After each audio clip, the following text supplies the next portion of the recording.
Hello everyone, now I will show you how to set up your NETGEAR router, D6220. And before starting, if this video helps, please support me. I donate half of all donations to shelters. You can find more details in the description below. So the first thing that you will need to do is to turn on your router. Take the power adapter. Plug one end of the power adapter into an outlet and the other into the router.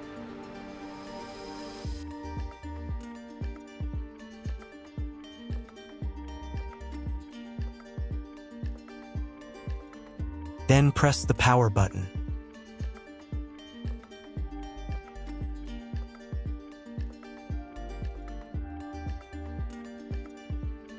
When the router is turned on, the power indicator will be lit. It may take a few minutes for it to completely turn on.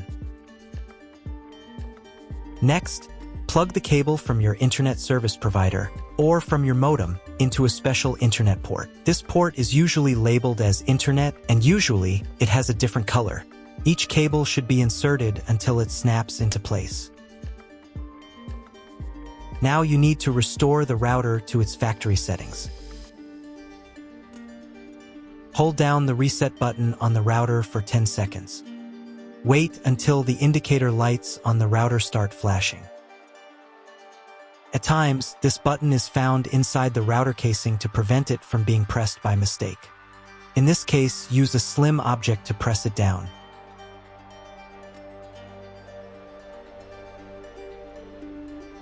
The router will restart, and the settings will go back to their original factory defaults.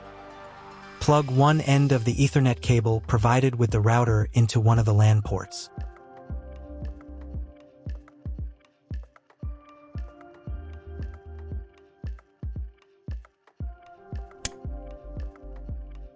And plug the other end of the cable into your computer's Ethernet port. Wait a few minutes for connection. Great, we've connected the router to your computer. Now you will need to set it up. But first, let me show you another way to connect the router if you do not have an Ethernet cable or your computer does not have an Ethernet port. Connect the router to the power adapter and cable from your internet provider. This will enable Wi-Fi. If your router is new and hasn't been set up, your Wi-Fi network will be named after the router. Your router has a unique Wi-Fi network name and password printed on a sticker. Connect to it. Awesome, you've connected to the router. Now let's get it set up. First, open your web browser and visit the URL you see on the screen. Use the URL bar instead of the search bar. Then click here.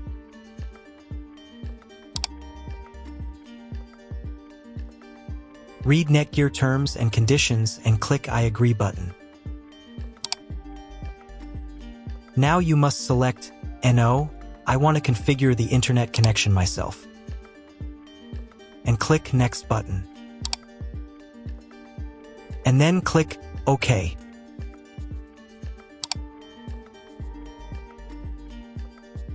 If your router settings do not look like mine, it means that your router has a different firmware.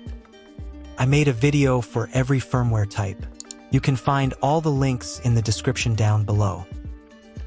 So the first thing you need to do is set up a new password.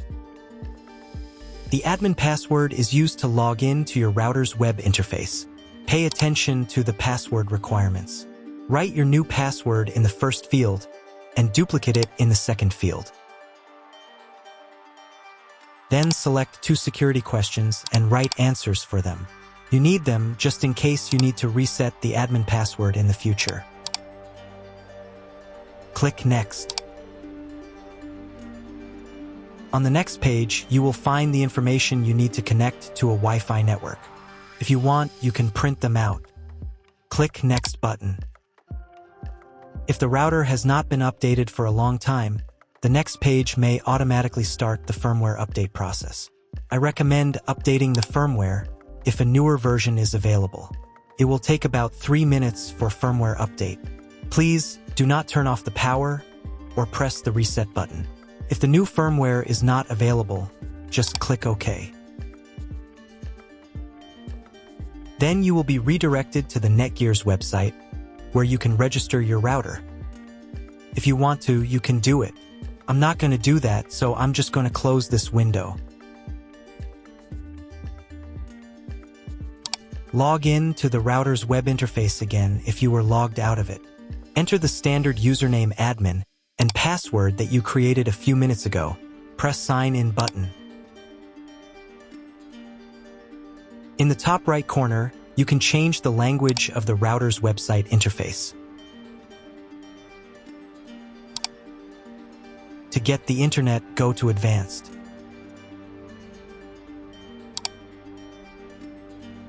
Setup Wizard.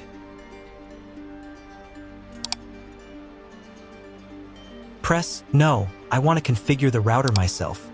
Then press Next button. On the next page, select the internet settings. In most cases, there are two options: connection with and without a login. Almost always, your internet connection will not require a login. All the information you need is in your internet provider's contract. If your internet connection does not require login or you do not know whether it does, select No. Leave account name and domain name unchanged.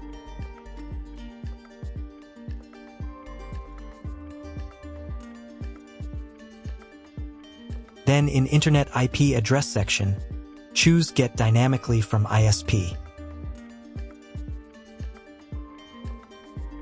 In the DNS section, select Get Automatically from ISP as well.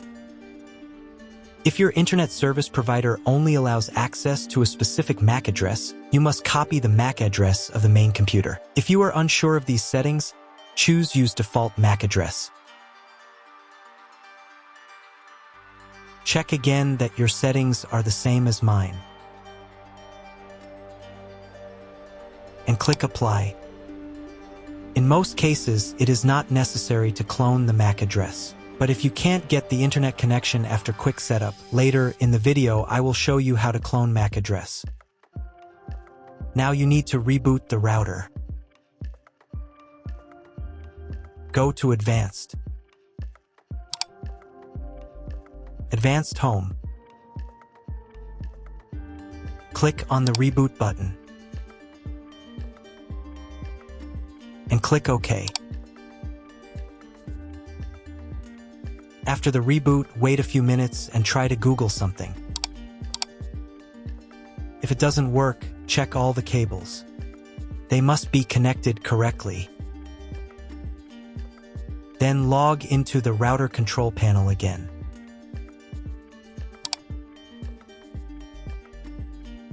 Go to Basic, Internet,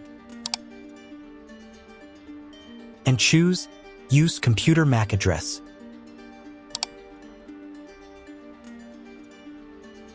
Click Apply button,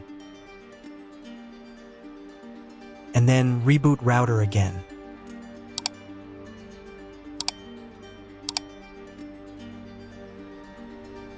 After a few minutes, check your internet connection.